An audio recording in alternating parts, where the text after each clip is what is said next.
Hey VA fam, the Dell Technologies semi-annual sale starts now with limited quantity deals on select performance PCs powered by 12th generation Intel Core processors. Save on select Vostro laptops with built-in security features and select Latitude laptops with enhanced privacy, collaboration, and connectivity. Plus, save on select essential accessories. Free shipping and special financing are also available with Dell Business Credit. Call a Dell Technologies advisor at 877-ASK-DELL. That's 877-ASK-DELL.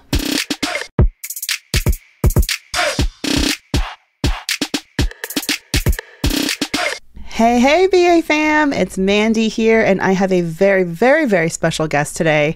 I cannot wait for y'all to meet her. But before I introduce our illustrious guest, I want to wish, of course, my co-host, Tiffany, I hope she's having the most amazing time off during the month of March, taking some time for herself, going to Egypt, of all places. And as I'm thinking of her, I'm like, she better have flown first class because the days of economy are over for her and she needs to embrace her rich auntie life.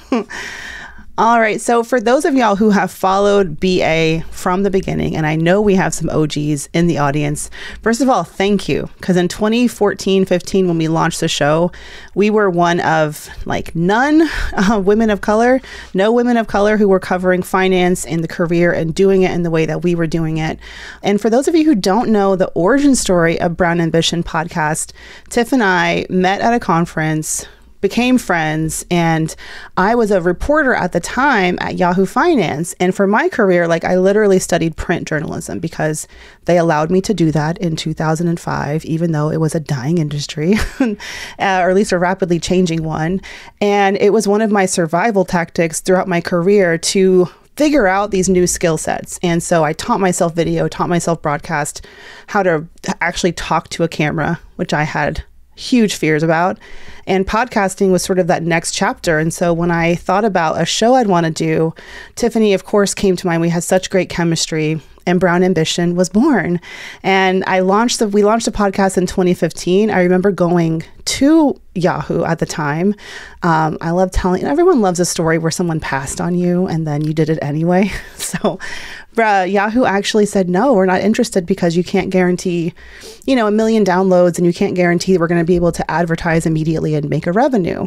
So thank goodness they did, because of course we went on to make the show on our own, and we to this day fully own the IP, we own the show. Obviously, we have a great podcast partner in Westwood One, our network, but still, it is our show, and we are so proud of it.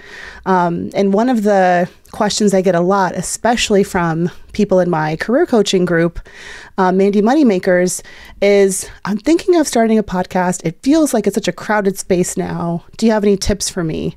And I do offer all of the insights that I have, but I've only ever worked, obviously, on Brown Ambition. So I am so excited to welcome today's guest, because she is someone who has become a podcast guru in her own right, has worked on multiple shows, and she is here today to talk a little bit about her journey. And I'm hoping on y'all's behalf, I'm going to ask all the juicy questions so that you feel more empowered, if that's what you want to do, to launch a show of your own. Because as I try to say to everyone, I still think that there's room for new voices, new ideas, everything in the podcast space. So I want to introduce our guest, Carla Wilmaris. She is the founder of Idea to Launch Academy and the host of the Idea to Launch podcast.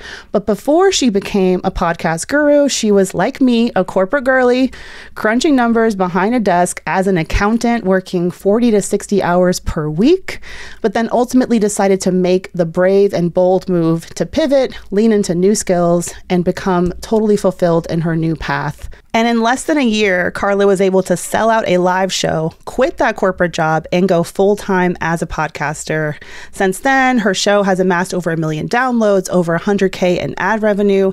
And in her business, the Idea to Launch Academy, she helps others just like herself do the same. I am so honored to welcome Carla to the BA studio. Welcome, Carla. Thank you for having me. That was a great introduction. I'm bringing you in my pocket everywhere. better. Thank you. Well, I have an editor, so I can stop and start again. I love that. Some of the shows you worked on, y'all might have heard of: the Know For Sure podcast, Holding Court, Not Just Another Sex podcast, Powered AF. But take us back to your journey, as a podcaster, and what year did you really get your start? And when did you start to realize, okay, this could actually be a career for me? So, like I said, I come from corporate. I was an accountant for 6 years. I was a young mom, so it was like, you're good with numbers, it pays well, get it done. That's what you basically do, right? Especially in my culture, I'm from Puerto Rico, Caribbean. It's just like a woman just gets a job and works 9 to 5, and that's what you do. I never fit the mold, but as I'm in accounting, I started to feel like there was something that I needed to change. This wasn't for me and it wasn't fulfilling me. So I turned 30 and I started this blog called Shit, I'm 30. My dad had just passed away and I'm like, uh-oh. What year was this? This was 2017. Oh man, starting a blog in 2017. I didn't know what I was doing. I just knew that I needed to, it was more like a journal, honestly. I'm like, well, I'm going to just put it out there. I usually do it on Instagram, and the business side of me, I'm like, well, maybe I can monetize this somehow, some way other than just putting it out there on videos or talking to friends or maybe going live, whatever it was. So I did the blog. That didn't last long. I would put like the fucks in like all caps and a bunch of exclamation marks. And it's like, oh, what the hell? Shit. It wasn't giving what I needed to give, although a lot of people were resonating with it. Like, oh, we love this. When's the next one coming out? But I'm like, I was still itching. Like, there's something that's not, I need to say my fucks better. I really need you to know, because sometimes you read something and it doesn't translate the way I wanted it to translate. So I was like reading it versus saying it out loud. Yeah, it's just like a text message. You ended up arguing with your man because he said something and he meant it in a different way, but we were already mad and we read it in a different way. So when you hear it, it's different. So I went ahead and started listening to pods. I already did that for years. In accounting, you do nothing but sit behind a desk and crunch numbers. So audiobooks and podcasts were my thing from 7 a.m. until nighttime.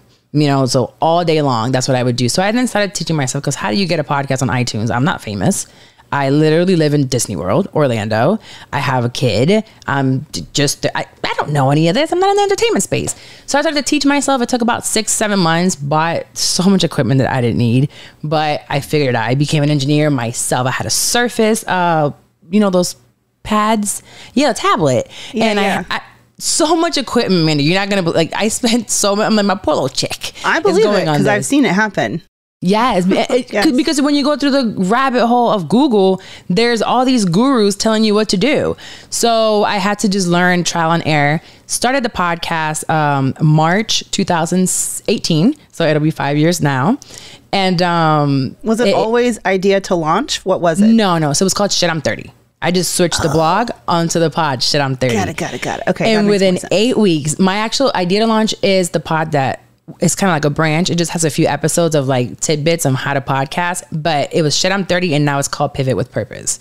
So Shit, I'm 30 was on the charts, and I always say with Oprah, right under Oprah, within 8 weeks. I was like, me and her besties. You're right. But that it was a big deal back then, right? I'm like, I don't know what I'm doing. I'm in my daughter's playroom. Literally, I kicked her out, and I'm like, this is a studio now. So I did that and just kept going, right? It was audio. I had a friend. My friend's like, I don't really like this. I kept going on my own. And from there, I realized specifically that people of color were asking me, how do I start? I don't have the money to spend $10,000 for someone to teach me how to do my own podcast. So I started testing out how to launch a podcast in 30 days. So I would charge like $49 for an hour, and I would give them the whole rundown and help them. I did this for a while. Then I started the academy. I then taught people everything I knew. Now I know what equipment to use. Now I know how to simplify it. So I made it very simple for us to just start, because you can make it very difficult. Then the pandemic hit, and I've been doing this now for a while virtually, because again, I live in Orlando. There's no this is not New York. This is not LA. There's not much media here. So the pandemic hits, and big corporations like iHeart don't know how to simplify things, and they're home and they don't know what to do. So then I was able to step in and show them, hey, we can do this. And at that time, Riverside wasn't a thing. So it was showing them how to use Zoom, but without Zoom audio and using the backup audio. And they're like, oh, this is it. I'm like, that's it. pay me now. Yeah. So you were consulting for some of the networks. Okay. Yeah. Let me interrupt you before you get too deep in, because I know everyone listening is, and we start to like sort of tell the fast version. It's like, wait. So talk to us about choosing the idea for your show. You already had the blog. When did you realize like this is the focus of the show and it's actually resonating with an audience? Because I think some folks will rush in, like they'll think that they have an idea for a show. They'll do the show without actually like testing or seeing if there's an audience for it, especially if you're not, like you said, a celebrity who has a built-in fan base, you know? So talk a little bit about that. And I also hear that your show pivoted over time. Now it's Pivot with Purpose. So tell people who are wondering, what's the thing? How do I know that people are going to resonate with this? How you sort of... So I did some things right, and I did some things, now looking back, that weren't the best. What I did do was, I come from a business background, right? So I remember doing a lot of like customer avatars and knowing who my target audience is for business. So I figured I needed to know that for the pod as well. So although it was called Shit, I'm 30 and everything, I still remember my spiel. It's like getting rid of society's expectations about where you should be in your 30s as a woman of color when you turn 30. And that's where I stayed. And I talked about parenting and career and relationships, everything, but through the lens of a woman of color turning 30, trying to figure out what to do. So I was very intentional with my content. It's like, oh, but you talk about everything. Yes, but no. I talk about what I'm going through, but it's in a very linear way, right? I didn't deviate from that. And my guests also were very aligned with that. So that was my test essentially. And that's why I believe everyone kept coming back, because whoever liked episode 1, 2, and 3 also liked 4, 5, 6, 7, and 8. And that's, I think a lot of people that want to start a pod, where they fall is, it's for everybody. It's for all Black women. It's for all. No, it's not. We're not monolithic. We're not all the same. So why would you put me in the same category as, what's her name? Candace? But moving right along, we're not all the same. So I think that's the very first thing. Now, one of the things that I think I did wrong was choosing that name. So although I was I was sad, I was anxious about turning 30. I'm not where I'm supposed to be, like in society and in my family. I wasn't doing what I was supposed to be doing. I should settle down, get married, have more kids, have the white picket fence, just stay home after 5 o'clock, do whatever you have to do for your husband. It wasn't me. And I felt trapped in my 30s. But then as I got to my 34, 35, I'm like, oh, I like it here. I like it a lot. You can't nobody tell me nothing. I'm not a kid. I'm not too old. I love who I'm becoming. So that's when I pivoted and I started really finding out what my purpose was through the podcast. I enjoyed speaking, but at the same time, I started finding my passion and my purpose through storytelling and helping others. And I'm like, oh, this is where I'm supposed to be. And that's when, with the help of the community of the podcast, we came up with Pivot with Purpose, because I didn't know where to take it. But I believe also the name is very important, because you'll get to a point where you're like, oh, does this still fit who I am today? We are forever evolving. Who I was when Shit, I'm 30 started is 100% not who I am today. So we have to be able to evolve with our podcast as well. Yeah, absolutely. I mean, it's hard to it's impossible to foresee into the future where you're going to be. I think we got lucky because Brown Ambition it never gets old. It never is stale. Right. I do remember in the early days, someone saying, someone who also was launching a podcast, well, are you afraid of alienating people with the title?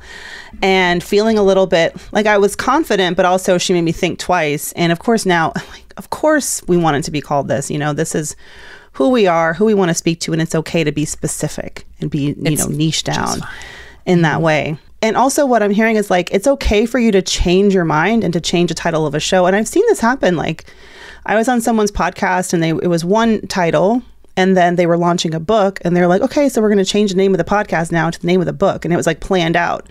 And when you do that, are you able, nothing changes? You can keep the same, home on Apple, the same links, all that stuff. Absolutely. On the technical side, so you don't have to actually lose any ground you've made in terms of placement on the charts and things like that. Mm-hmm. Yeah, you absolutely can. All you have to change basically what's called an RSS feed. It stays the same. You just update your artwork, you update your description, everything stays there. Depending, of course, on what media host you use, but you can keep everything the same. All your subscribers will not go anywhere. Yeah. Oh man, you said hosts. I mean, when we launched Brown Ambition, our host used to be Libsyn. And I remember like teaching myself how to use that. What was your first host? I still use Libsyn. I use Art19 and Libsyn. Mm-hmm. Okay, nice.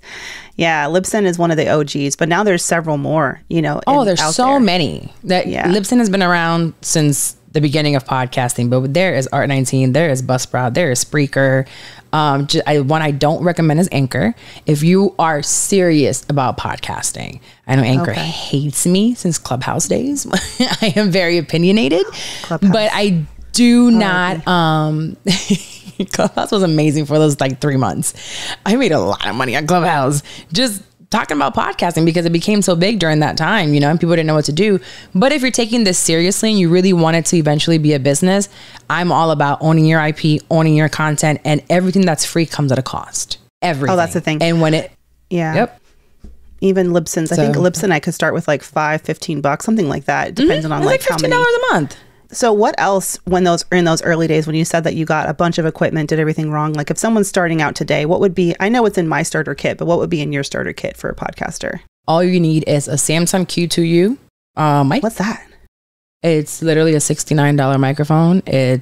You plug it in straight to your computer. Is that what I have? I'm like, what's that? No, you probably have a Shure. It looks like a I have a Shure, yeah. Okay. So there is like, you probably have the MV7. I have a Shure mic as well. Like this one will run you about $250 and it'll be XLR, and you can also just go directly to your computer. You can choose. If you can grow with it. But the same thing with a Samsung. It has for you to be able to put it straight to your computer. So all you need is your computer and your microphone. That's it. And then something like this, Riverside or Squadcast or Zencaster that records, you know, interviews or you by yourself, your audio and your video, and boom, you have a full studio at your house with your computer and your microphone. That's all you need. Of course, there are productions that cost $10,000, $12,000 a month to make, but it's not necessary to get you off the ground. Yeah. Talk to me about the production side. Like obviously in those early days, like us, I'm sure you edited the show yourself and like behind the scenes uploaded it yourself. What did you use to learn how to edit? Did you already have some familiarity with like audio editing, or did you teach yourself that? Girl, I didn't even know how to plug in the cable box. Like if my cable went down, I'm calling Spectrum. And then they're like, can you do this? No, send someone right now. I don't want to touch the cables. YouTube University was where I went and got my degree. Yeah. YouTube. When I get DMs from people, it's like, how do I do this or how do I do that? I won't answer those. If you give me a specific question, hey, I have my XLR cord and this is not working or whatever, then I'll answer that question, because there's so much information on YouTube for free. Yes. I've been producing some of the biggest podcasts. We're talking about 2 million downloads a month off of Audacity, which is also free. And where did I learn how to do Audacity? On YouTube. Literally. And it's free on a Mac. It's free on a PC. You don't have to have a huge computer. Again, I said in the beginning, I started with a Surface tablet. That's all I had. I didn't even, I had my work computer, and I would use that to the Lenovo from work. I ended up getting fired from accounting. It's fine. Specifically that don't record your podcast on your work computer though. Just, you know, don't do it. I would do a lot of research on there and then record on the Surface. So all of my research and my outlines were on my laptop, and then I would use all the stuff. But literally all you need is your computer, your microphone, something like Riverside, Squadcast, Zencaster, and just get started. Yep. Yeah. I think that's the hard part, have a plan. Starting. It is, because many people go in it without a plan. What is your plan? What's your why? Why are you doing this? Who are you impacting? Once they leave your podcast, what are you leaving them with? Because just because you have cool conversations with your friends does not mean you need to have it on a podcast. So there are a lot of podcast gurus out there that are like, everybody needs a podcast. Like Oprah, you get a podcast. No, shut up. They don't. And now we're seeing how everyone should not be on a pod. And I truly believe the power of the tongue. We're so powerful with the things that we say and the influence that we can create, and the people that are listening that could be very easily influenced. So just be very careful with what you're saying, because once you get on this microphone, I feel like we should have a duty on what we say and how we say it. Yeah. And to whom you're speaking, like being able to define. I feel like if you can't define your person, like how old are they? Where do they live? what apps are on their phone, you know, what kind of shows do they enjoy, what are they struggling with, like actually being able to share, actually being able to like personify your audience and like and always center them. I think that's one of the best things we did at BA was, of course, our personalities, our personal stories infuse the show with color and all that, but we never forgot about her. You know, we never forgot about our listener. And did you have a name for her? No, actually, no. Fortunately, we have so many people submitting questions. We have like real names now. You know, I think about, dang it. There's so many that just have over the years, they're always sending questions and encouraging words. But we never forget about what the brown and black woman's experience is and what she's going through and how what about the news is stressing her out. And like, how can we, you know, help comfort and provide some insights into everything that has to do with her pocketbook and her career. So that's such a good point that you made, for sure. I used to use GarageBand. I had a Yeti mic because everyone had a Yeti mic, you know. I hate the Yeti mics. I know. I mean, they're terrible. They're awful. They're the model of podcasting. Yeah. That's it. They have such bad, like, you pick up so many different background noises. I was like, what am I doing wrong? Anyway, yeah. So I used Apple earbuds. Plus, they're not portable. Yetis are heavy. And I would be going into the city.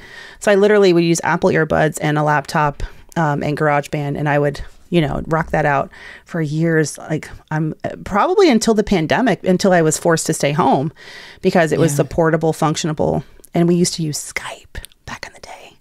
Like, I know. No, it was a thing. Skype and Zoom were a thing. It was no Squadcast back in 2015. Okay. No.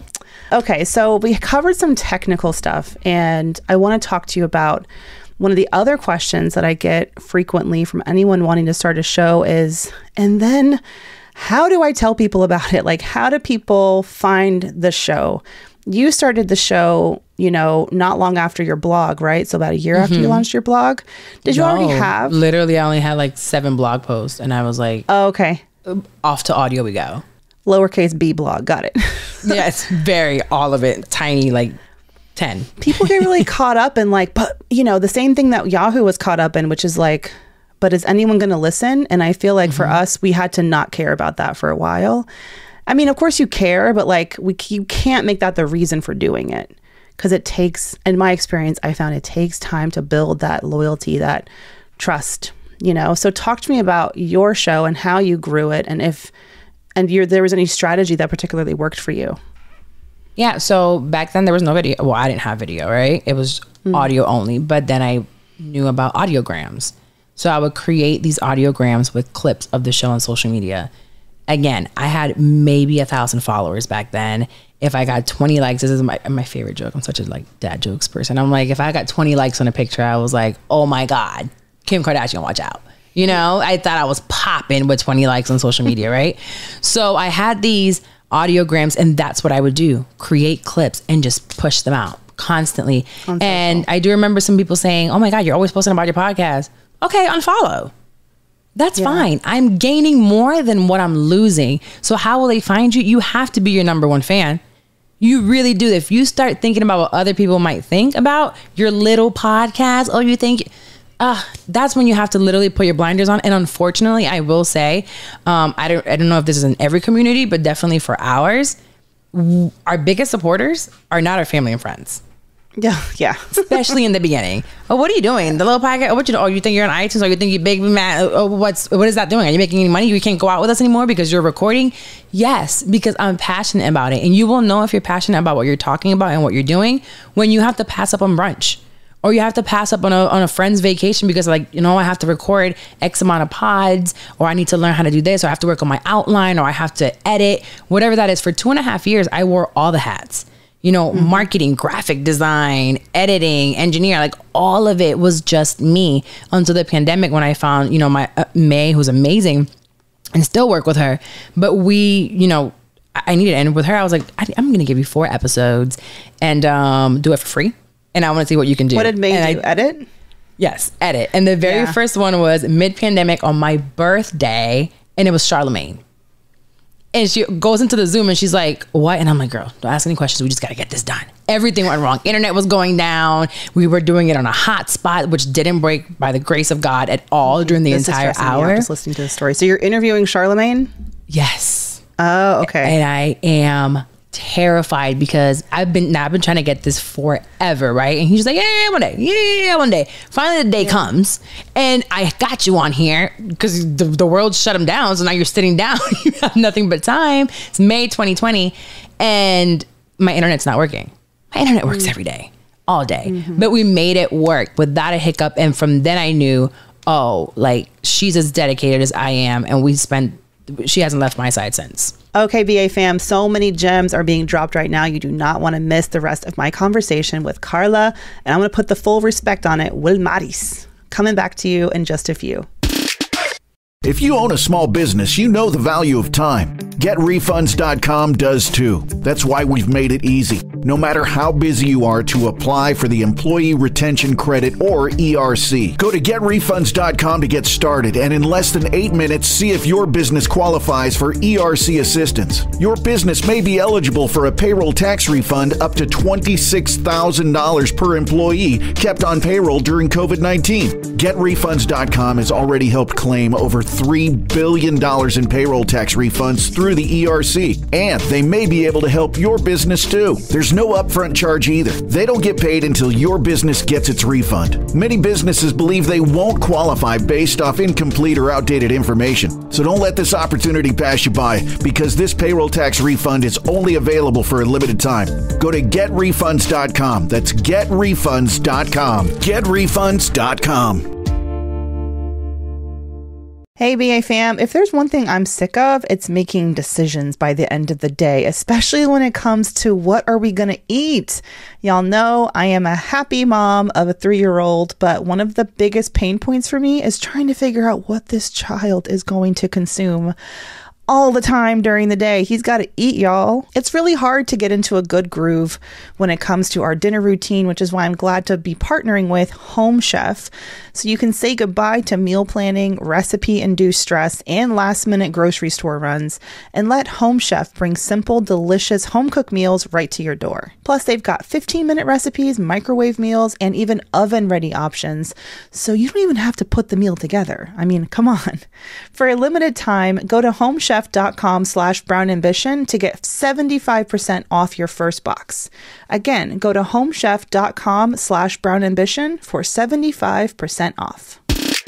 Hey BA fam, creating visual content for a brand is honestly an essential part of what we do, especially to keep y'all posted on what we're up to and to keep you engaged with everything we have going on at Brown Ambition. But it's not that easy to create the content that we put out there. Ever since I found Canva for Teams, however, it has made it so easy to collaborate and design with our social media manager, which makes the whole process more creative and honestly more fun because I get to sit back and trust that the team has got it. Canva for Teams streamlines how we do social media, how we plan, create, and share the content. Plus, they have a video editor that is so easy to use that has tons of filters, animations, everything you need to bring your group's content to life. MBA fam, y'all can collaborate with Canva for Teams too. Right now, you can get a free 45-day extended trial when you go to canva.me/brownambition. That's canva.me/brownambition for a free 45-day extended trial. Canva.me/brownambition. Have you noticed how a lot of insurance commercials are kind of gimmicky? They've got jingles and mascots, and they try to be real cute and clever. But really what matters, in fact, it's the only thing that matters, is the insurance, which is why I want to tell you about NJM. Because for over 100 years, NJM has been going about their business protecting their clients' biggest investments, their homes and their cars, with award-winning customer service. The most important thing is knowing you have the right coverage with a company you can rely on when you need them. And that's NJM. When you apply for an auto, home, or renter's policy, NJM will work with you to ensure you get the coverage that's just right for you. And when you upgrade to NJM, you could save real money on your auto insurance. Better service and possible savings. No jingles, no mascots, just great insurance. NJM. Visit njm.com/podcast for a quote to see how much you could save on your auto insurance. njm.com/podcast. All right, we are back with our guest, Carla Wilmaris, who's going to tell us all about the power of podcasting and how you, yes, you, can actually launch your own podcast if you have a plan and you never forget about your purpose, which hopefully is to help others. The key for me with you talking about showing up, skipping things, being really serious about it is if you're treating it like something you pick up and put down, it's almost like, why bother? Because consistency is so key, like showing up when you say you're going to show up for your audience so they rely on you. How did you build that cadence? Like, for example, with Brown Ambition, we started recording, I think in the early days, we aired every Tuesday, and then we switched to Wednesday. We didn't make very many changes over 8 years. And now we do 2 shows a week, consistently Wednesday and Fridays, which we record on one day. So talk to me about deciding the cadence. And we never miss a week. Like, we have something new every week, and we chose that life for some reason. I can't remember, but it's the life that we have now. But we show up, we say we're going to show up. So how did you decide your cadence? So if you're listening and you're like, I just don't have time, this is too much. I was an accountant. Close week, I would be there from 7 a.m. to sometimes midnight to do it again the next day. Bulk recording was my friend for sure. I would sit down, but I chose weekly. I knew that if someone wants to, it's just like a relationship. You got to show up. When you start not showing up or being sometimey, then I'm not going to invest any time, any money, anything into you. So I was showing up weekly. There were times I remember one time specifically, I had nothing in the bank. And by that, I mean, no episodes that were recorded extra. And the audio somehow, some way was like distorted. It was really weird. Like none of the audio worked. And I'm like, oh, it made no sense. Sometimes with tech, you just have, it doesn't, you can't explain it. So I had to be to work the next day at 6 o'clock, wake up my daughter, take her to school. Like, I'm a single mom. So I stayed up until like 3 o'clock in the morning and recorded a solo episode. I think it was like a 30-minute episode. But at the end of the day, I showed up. And that episode ended up having the most downloads I had to date because I showed up. And I was real and wrong. I'm like, listen, this is not supposed to be the episode, but I have an outline and we're going to talk about it. And I did some research, and at 2, 3 in the morning, I'm recording it, editing it, and putting it out. But definitely I chose weekly. I have clients that tell me, oh, what about bi-weekly? And I'm like, no. What about once a month? Especially today, that won't cut it. Yeah, I don't know how anyone can do it with less than at least once a week. At least.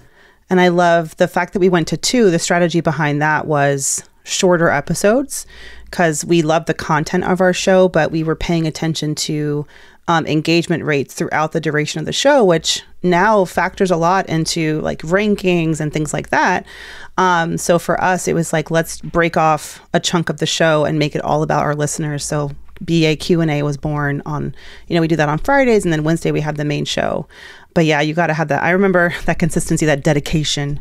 Like there were times when it was always me, and I'd be the one, because Tiffany could just show up, bless her. But I knew that about our relationship. We were a duo, and I knew Tiff's only gonna do this if I'm handling the tech side. So like, let me show up for that. But I also was learning, and there was like more than one time when like my audio would be screwed up, and I'd literally go home, listen to her audio, and just have a conversation with her, like like pretend like it was live, just to get my side of the conversation, sweating bullets like the whole time. That shows your dedication though, right? And the fact that you were there to show up even when you're not making any money. Some of this time you're not going to be making any money, but what you will see is that when you're showing up, you have an impact on someone if you're doing it right and if you're really passionate about what you're talking about. And if you find that to be your purpose, go for it. You never know what's going to happen. I mean, my course specifically, the Launch Your Podcast in 30 Days, I always talk about, because she now works with you, Imani, she took that course in the beginning. Yeah, to start her own pod, and she's one of many now who are producers for big, Webby nominated and winning podcasts, and they can do A, B, and C. Everyone at the agency for me has gone through Idea to Launch. all my editors, all my producers, they've all gone through and they're like, well, what school do you have? None. Again, YouTube University. I was an accountant. Yeah. But I was able to put the work in and teach someone, and podcasting can take you in so many different directions. Once you get started and find what you love about it, you might fall in love with the back end of it, which is editing or video or coming up with outlines or scripting. You never know what you will love about it until you start. So today, Pivot with Purpose. Can you talk about how the show's direction, like the tone, the focus of the show has changed since you... A lot, I would say. Pivoted? I was trying not to use the word pivot, but it was... it's the word shifting, pivoting. Like, however, the word became like a thing a couple years back, but it just fit for me. I was like, I don't want that word, but it fit because my life did pivot and I found my purpose. Now, does that purpose sometimes look different? Yes, it shifts. God bless you. Thank you. This is the beauty of podcasting. We're actually talking. Yeah. It changed. I went from, when it was shit, I'm 30. I'm like, I had been married before. I'll never get married again. I'll never have a big one. I'll never have another child. Ever, ever, ever. Like I was going to be a one and done. I'm going to travel the world, go to Italy, have my boobs out in the sun. Like that was going to be my life. I was going to be the rich auntie because she was going to be 18 and I'm going to kick her out of my house. Well, I fell in love and chose to get off birth control and have a child, like the as a decision. Sigh. Like, damn it. And then he came along. This is the one where you can do it in a blog where you gotta be like, fuck. I did all that, got engaged, uprooted my kids, moved to New Jersey, did the whole thing, and it didn't work out. And the big thing about that was that I was already living in my purpose. I just had to pivot.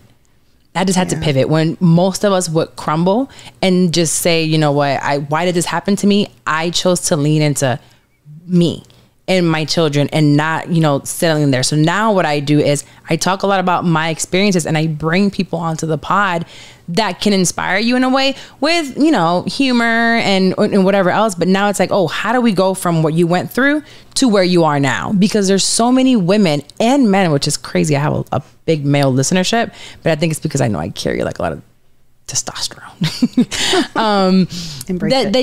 You have to watch someone. There's so many people that I've watched, like you guys being one that I'm like, oh my God, look at where they are. I want to be there. I want to be in those rooms. Let me listen to them. Let me learn from you. And we are very much so accessible through podcasting. So it's like, listen to us and you'll find ways to engage with us where we are and you'll learn more. And that's what I found with Pivot with Purpose. It's like, I can still be me.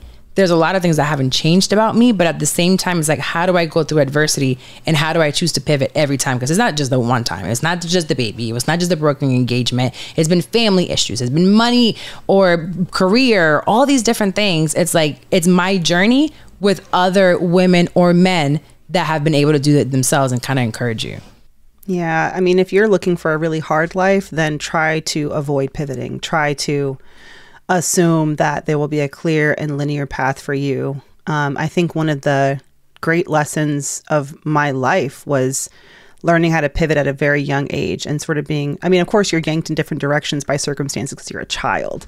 But man, I'm so grateful because as an adult, like things don't really faze me in the sense that, oh, something big is changing. Okay, I'm just going to go in this direction now from being a journalist to pivoting into marketing and then pivoting out of corporate altogether to running my career coaching business. It's such a powerful, it's when people resist the pivot or don't give themselves permission, like they can feel it.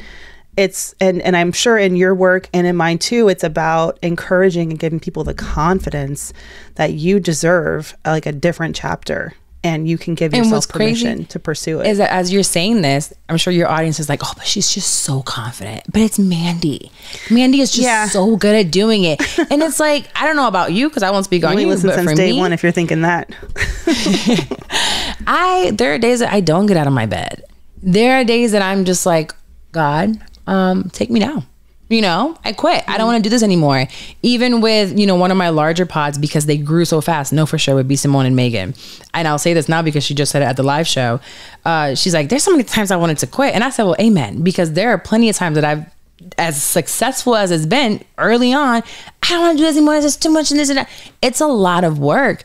But even on those days when you don't want to keep going, you have to find it in you. You have to do it scared. You have to do it when you're tired. Just get it done and it'll pay off eventually. I can't tell you when, because sometimes it takes years. There's things for me that I have been, staying constant with, and it took years. I mean, I didn't get into radio. All I wanted was radio back in 2018. That's all I wanted. I'm on air. Interesting. Yeah, I wanted radio the grandfather so of bad. podcasting. And now you work in radio. Tell me about today. What's Carla up to? So you have you have the academy, of course, but still you have you've worked full time as a radio producer? Well, I have the academy and I have the agency where we now have about 7 or 8 pods that we produce fully.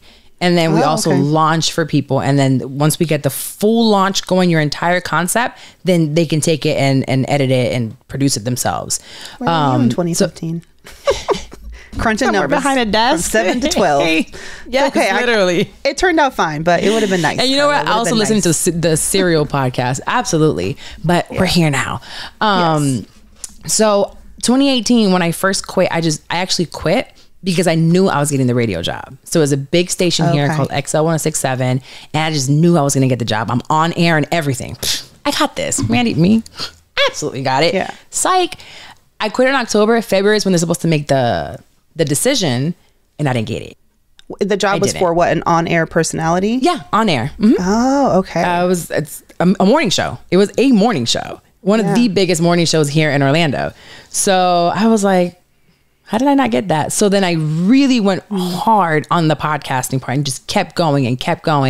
And now 2022, when I come back from Jersey and I let go of that relationship and how I was bringing me down and I had to walk back in my purpose, I come home and without looking for it, I get the phone call. And it's like, oh, we're starting a morning show. It's the show for radio. And I'm like, I'm good. And they're like, no. I'm like, I'm good. I already have my agency going. I have my academy going. I'm all right. And radio puts all these restrictions on you that I don't want. Because now at this point, all these years later, my program director won't give me a dump button. And every week he's like, Carla. And I'm like, give me a dump button. Quick shit will slip out. But yeah, they called in 2022. And I fought it at first. It's actually their JVC Broadcasting, so it's an independent broadcasting company. And I'm with some of the biggest talents, Ricky Padilla, DJ Nasty, who goes on tour with Beyonce. He's DJ Khaled's big talents. And I'm like, what do you want me on there for? Right. And they're like, they want off of my clips, my podcast. That is it. The fact that I've been showing up weekly, there were people that noticed that. Yeah. Just showing up. And I got the job. When you a morning show at that. I fucking love that so much because you have to do the work and not understand the end goal. Sometimes not understand how the story is going to end or where it's going to take you, but the faith to continue to share your voice, to do the thing that you want to be doing by yourself, because you believe in yourself. How else are people going to know? How else are people going to find you if you're not making yourself findable? So whether it's podcasting or Instagram or blogging or whatever it is that you do, keep showing up, because in 2018 I really thought it was over. I didn't think about radio again, but I created my own lane with my podcast. Created my own lane. I did retreats with women. We would do a Patreon. We have virtual, what did we call them? Oh my God, you know this. Pajama parties. Once a month, we would go in our robes and on Zoom, and we would do book club, all these things. I just kept showing up. I kept doing things for my community to where finally they noticed. And they're like, we need her. And then at that time, I had the leverage. This is what I want, and this is how I'm going to do it. And now they're like, oh, but you're now working corporate again. I am, but I have a business that they're very aware of. And I'm like, I got to go for a week. And I go. I have a production in New York. Give me the equipment and I will broadcast. I have broadcasted now from Miami. I have broadcasted from New York, from LA, from Atlanta, because I'm working my own personal business, which they have no ownership of or restrictions on me. But it was because I created my own space. Very unusual, but at the end of the day, I created my own lane in order to be able to have that leverage. And a lot of us really depend sometimes on what others can give us. Even in podcasting, like, oh, we want a deal first. Start on your own. Figure out what you could do. Start on your own first. Really invest into yourself first and see where that goes. Yeah. When did you start to, Pivot with Purpose, when did you start to court advertisers. And were you doing that on your own? So let's talk about monetization, because for Brown Ambition, it's been pretty straightforward. We've sold ads since about 2018. So I guess like 3-4 years into the journey. And we partnered with an agency to do that. But talk to me about your experience with monetizing and any advice you have for people who get stressed. I started, and I tell everyone to start with affiliate marketing. My first one was Audible. So I would get $15 every time someone used the code. So you better believe I had a pre-roll and a mid-roll for that $15. I wanted it. I wanted it bad. That's a good entry point, it's not so hard. Like if you really use something or you like it. Correct. They do, like a lot of places have affiliate programs if you just Google. So many. So many. Right now, one of my biggest affiliates is BetterHelp. You know, they do just ads, but I actually make more money as an affiliate. So I'm like, I'll keep it as an affiliate for right now. You know, I'm good. Let's not do CPM. But affiliate program, anything that you use on a daily basis for your pod. Like if you guys were finance, I'm not sure, you know, I know you're in a network now, but you're finance, and let's say you are QuickBooks. It's something that you use all the time. You can get an affiliate. Like right now, you might not have QuickBooks or the numbers for a main sponsorship, but they have affiliate programs. And you can get that. Or HoneyBooks has affiliate programs. So it depends what you're in. If you're like a DJ podcast, is there a DJ equipment that you can contact them and say, hey, for every sale that I make with this code, I get back X amount. So that is the easiest way and how I started monetizing the pod. Then I went to local businesses. I had an attorney, a real estate person that would buy ads for $75 an ad. And it was local. And I'm like, hey, there's this realtor. I also had an attorney that because I talked about, and I had my daughter, and I was dealing with a lot of with child support and in my divorce at that time in 2017. I had just finished it. Had an attorney. Since I talked about it, I'm like, oh, and if you need here in Central Florida someone for your child support or whatever it might be, this is the attorney for you. Boom, $50 to $100 an ad. So even your focus was local in the beginning too. Local, yep, and anything digital. Yeah, that could be for anyone. Okay. So and I would pitch myself. Just like cold emails. Yeah. See, you guys are waiting for her to be like, and then I had the magic idea. But there is no cheat code. It's just, and some people think the cheat code is hiring out for help. And I can't think of a worse trap, in the sense that if you are not clear, like you said, on who your audience is, what your show is about, what you want to say, all that, point of view, format, things like that, it can quickly sort of spiral. It just becomes something that you never wanted to begin with, if you're even lucky enough to make money that way. Outsourcing is, now I wish I could outsource the gym and someone would take my body and take me to the gym. I outsource everything, but there are two things that we can't outsource, and that is like our physical health and our mental health. We got to do it ourselves. But everything else, I am a fan of outsourcing everything, but at the right time.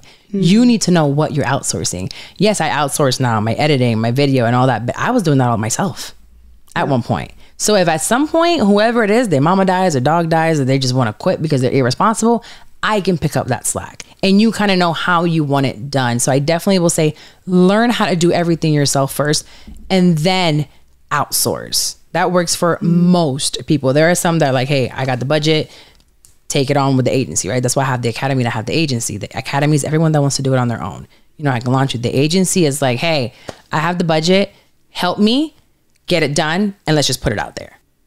Yeah. And for folks who are wondering and have the question, well, how do I determine how much an ad is? You mentioned CPM, which is, it's cost per thousand, even though it's cost per million, right? Like whatever. It means like the dollar amount like per 1,000 listeners you can estimate that you're going to deliver. So let's say an ad is $100, for every 1,000 listeners that we have. You're the accountant, so you can probably do that math. Well, the CPM is actually in this industry specifically is $25 to $35. Is their CPM. So for every 1,000 downloads, it's $35. So some people are like, oh my God, it's such a lucrative business. When it comes to sponsorship, the top 1% is the ones that are making money, honestly. Yeah. So you have to have 100,000 downloads to get $3,500. Yeah. The average we started to monetize when we got to 50K. When we could consistently get 50K per month, that's when an advertiser was like, an agency was like, okay, we'll sell ads for you. And 50,000 is not easy to do. Hell the no. average, listen, Took years. the average, yes, the average is 152 downloads. Wow. The average podcast gets between 150 to 200 downloads an episode. And if you're there, be really proud that you're there. And with that, just imagine, I tell everyone as I'm teaching, imagine walking every single week into an auditorium with 150 people. You're popping. I love that. And yes, I do that too. If you're walking every Monday into a room with 150 people that are showing up for you, you're doing a great job. Now, how are you going to monetize those 150 people? Now they're showing up. Now they really trust you. Create something for them. Start selling, and don't be scared to sell. They want to buy. They literally want to buy from you because they want to support you. Do it. Get it done. Don't feel scared about your friends and family being like, oh my God, who's going to buy from you? You're just Pookie from the corner. No, these people really do love you despite of what anyone else may think. Start providing products and services or retreats or groups or, whatever it may be that you can monetize, whether it's $10 a month to $50 a month, whatever it may be. Monetize that 100 people before you get to 50,000. Yes. Have a plan, to your point. Have a strategy. It's almost like it's important to think about what's the infrastructure, like what are the bones of this operation? Because you don't want it, like you said, like if you wait until you get there to whatever there is, whatever goal you have, right? Then and like all those people that you could have, have built a deeper relationship with and monetize all that time, that could now be even more, have even more trust for you and be more on your side and jumping on products that you're offering. Like you're kind of leaving that on the table. And then you're just not ready either. Then it's like, oh wait, I need a strategy. And then it's like, and it depends what you do. Money on the table. I have a pod like Know For Sure who gets easily 250,000 an episode on a regular week, right? Then I also have pods like Chingona Revolution, which is Erica Cruz. She's a business coach. Essentially, she has this community. So we use it as a lead generator. She just had a launch, $90,000 launch. And everybody's like, oh my God, but her pod is not like crazy. Her social media, I think she only has like 20 some odd thousand followers. How did she do that? She keeps showing up. And we produce her stuff and we have ads in her podcast and she has extra mini episodes with testimonials. So I used to people would be like, oh, you're a podcast coach. I really consider myself a podcast strategist. There's a strategy behind all of this where people don't even realize that they're being sold to. And I think that's the gift that I was giving, is being able to sell something without making it feel salesy and finding what works for you and what's successful to you. Because to some people is 200,000 downloads, to other is 500, but making 90,000 in a launch. Yeah. And investing 1,200 a month. Yeah. And to your point about, whether you work with people or you sell ads on your own or something like that, like what's your take on that when it comes to, because I've heard from some podcasters who don't have a network and they're selling 6-figure, deals with partners. And it's almost like the beauty is that there's no rules. Like you make up the numbers that you want when you're doing it yourself. Zero rules. No I've never been with a network. I have shows. My network, shout out to Cumulus and Westwood One, you're great. But 35-65 split. You know what I mean? Like they're 35, our 65. That's pretty standard. And then Tiff and I split that, 50-50 from there. But the sky can be the limit, when you're doing on your own. Absolutely. There's pros and cons. The beauty of podcasting is that we're an untapped market when it comes like music industry. Even streams in the music industry is like it's split this way, blah, blah, blah. There are no rules to podcasting. There's no right or wrong way. You choose what your value is essentially and what you want to charge. So, success will look very different to everybody in this space. I've never been part of a network and I choose the price for my stuff. I say, well, look at my conversion rate, especially with affiliate links. Look at what my conversion rate is every time I talk about it. Well, now I want X amount. And get that done. And there are deals where it's completely exclusive. There are non-exclusive deals that I also work on where it's like it's a small split, but we can still bring in whatever we want. You can do whatever you want with your podcast. Just have a strategy where it doesn't look crazy, where it works. Yeah. Okay, well, we could do this for hours and hours and hours. But Carla, thank you so much for sharing your insights. And from one self-made woman to the next, I think your story is super inspirational. And I appreciate you sharing it with Brown Ambition. Where can people find you and find out all the amazing work that you're doing? So Carla Wilmaris, and I know the name, The last name would have been even worse. Carla Wilmaris. Puerto Rican. I was like, oh, Wilmaris. Wilmaris. Yeah, that's literally what it is. Wilmaris. Wilmaris. Yeah. Girl, go for it. That is exactly what it is. So Carla Wilmaris, on all social platforms. I have my podcast, Pivot with Purpose, where I speak on, weekly. Every Monday we have an episode. Tuesday comes out on YouTube. I am on the radio if you're local, Fly 1031. And we have an app as well. So I get in the morning show and get in trouble once a week for things that I say, but they knew what they were getting themselves into. Okay. And if you're looking to launch a podcast on your own, I have a self-paced course, or if not, you can do a consultation with me. It's a 20-minute consult, and I'll decide, or we will decide if we're good for each other. If you have an idea and I don't feel close to it, I won't work with you. I would love to take your money, but so many times I'll be like, you know what? I just don't think we're a good fit, or whatever it may be. Maybe you should try this instead. I'll give you an idea, but I don't take on everyone, but we can do a consult and say, hey, this would work for you. Amazing. All right. So you guys know where to find her. We're going to put links to all your good stuff in our show notes as well. All right, BA fam. Again, to Carla, thank you so much for sharing your wonderful insights. Pivot with Purpose, y'all. Go check out that show ASAP. I know I'm going to. Hey, BA fam, we could not do this show without your support or the support of our team behind the scenes. The Brown Ambition podcast is produced by Imani Crosby, and Dennis Stemplinski is our in-house tech guru. I am your co-host, Mandy Woodruff Santos, and we will see y'all next week, BA fam.